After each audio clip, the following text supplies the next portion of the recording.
এখানে চেইনে একটা নতুন করে অ্যামিনো অ্যাসিড যুক্ত হবে। এই যে নতুন করে একটা অ্যামিনো অ্যাসিড যুক্ত হবে, নতুন করে।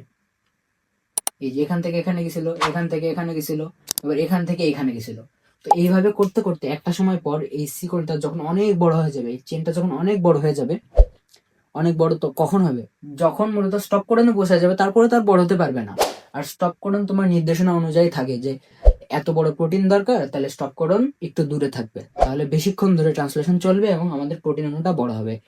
তো এইভাবে চলতে চলতে এবার আমরা ফাইনাল স্টেজটা দেখব। তো ফাইনাল স্টেজে তো ফাইনাল আউটপুট যখন আসবে, এখান থেকে একটা টিআরএনএ বের হয়ে যাবে, একটা টিআরএনএ বের হয়ে যাবে এবং এখানে একটা টিআরএনএ থাকবে। এবং এখান থেকে আমাদের যে চেইনটা, ওটা ধরো এতখানি বড় হয়ে গেছে এতক্ষণে।